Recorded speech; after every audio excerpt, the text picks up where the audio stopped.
laughed as she raised her glass during her wedding speech. Guests chuckled softly while I stood near the cake table holding a napkin. Then the groom's father slowly stood up and said my name. The room went quiet. My name is Rachel Bennett. I'm 34 years old. I'm a trauma nurse in a busy city hospital. My shifts are long. 12 hours sometimes turns into 14. Some nights I don't even sit down. But I love the work. I grew up in a house where being practical made you invisible. My stepsister Lily was the one everyone praised. She had the bright smile, the expensive dresses, and the perfect photos online. I had textbooks and scrubs. Our parents compared us constantly. "Rachel is responsible," they would say with a shrug. Then they would turn to Lily and say, "But Lily has the spark."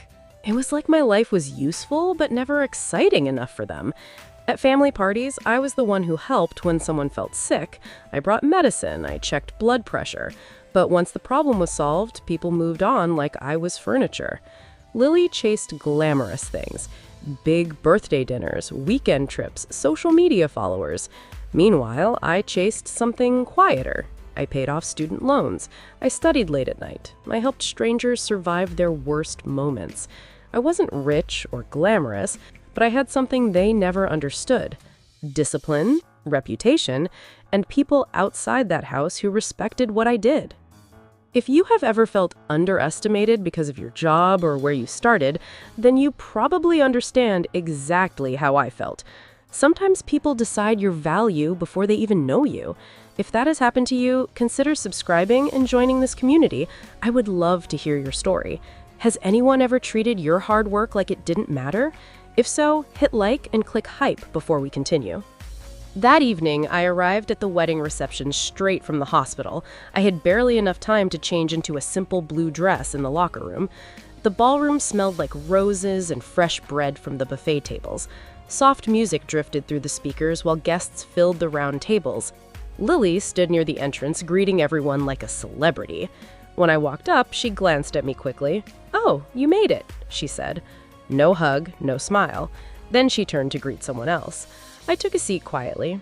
Dinner began and the room buzzed with conversation. Lily eventually stepped to the microphone for her speech. She started joking about relatives. Everyone laughed at first. Then she said my name. "My stepsister Rachel is here tonight," Lily said with a smirk. "She's just a nurse, so don't ask her for medical advice unless it's free." A few people laughed, others looked uncomfortable. My face felt hot, but I stayed silent. Lily kept going. "Rachel chose the quiet life, hospitals and night shifts, not very exciting." Her friends giggled near the front table. I focused on the sound of forks tapping plates to keep myself calm. Across the room, I noticed a few strangers at the groom's table watching me carefully. Then Lily finished her speech and lifted her glass again. As applause faded, the groom's father slowly pushed his chair back and stood up. He looked straight at me. His eyes widened slightly. "Rachel Bennett? Is that really you?" The entire room went silent. The reception continued, but something had changed. A guest at my table asked what kind of nurse I was. Before I could answer, Lily walked by and said lightly, "She just works in a hospital somewhere." Then she kept moving like the conversation didn't matter. That was the first betrayal of the evening. Later, I realized my seat was not with the family at all. My name card was at a table near the back with distant relatives and 2 catering staff members. I walked up to Lily. "I think there's a mistake on the seating chart," I said quietly. She shrugged. Everything was full. Her tone made it clear she didn't care. I nodded and walked away. I could hear laughter near the bar later that night. Lily stood with 3 friends, whispering. One of them glanced at my dress. "Did she come from work?" another asked.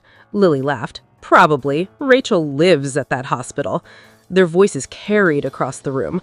My stomach tightened, but I refused to create a scene. I reminded myself that my work mattered, even if they didn't understand it. Still, something felt strange. The groom's father kept looking toward me from the main table. His expression held curiosity, almost disbelief.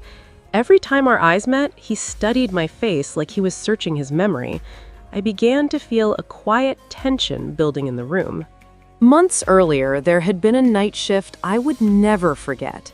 The emergency room doors burst open with paramedics rushing in a patient who was barely conscious, blood pressure dropping, breathing unstable. The team moved fast. I stayed at the bedside, helping the doctors stabilize him. The room smelled like antiseptic and adrenaline. Machines beeped steadily while we worked. It took hours, but the patient survived. Later, when he finally opened his eyes, he grabbed my hand and whispered, "Thank you." What my family didn't know was that night changed more than just one life. The man promised he would never forget the nurse who stayed calm when things were falling apart. I had smiled and told him it was simply my job. But standing in that wedding hall now, watching the groom's father stare at me in shock, I suddenly wondered if that patient had been him. A familiar voice spoke beside me. "Rachel, are you all right?" It was Dr. Evelyn Harper, my supervisor from the hospital.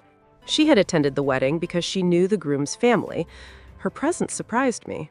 I nodded slowly. "I'm fine," I said. She glanced toward Lily. "That speech was unnecessary," she murmured. Dr. Harper was calm, but firm. "Everyone in that room knows how dedicated you are." Across the hall, the groom looked slightly embarrassed, though he said nothing to Lily. Meanwhile, Lily seemed proud of herself. She laughed loudly with her friends like the evening belonged to her. I noticed the groom's father speaking quietly with Dr. Harper near the bar. Their conversation looked serious. Several guests started glancing toward me more often. The tension in the room shifted slowly. Lily didn't notice. She assumed I had been ignored and moved on. Her smile stayed smug as she accepted compliments about the wedding. Then the groom's father walked to the microphone again. The music faded as guests turned their heads.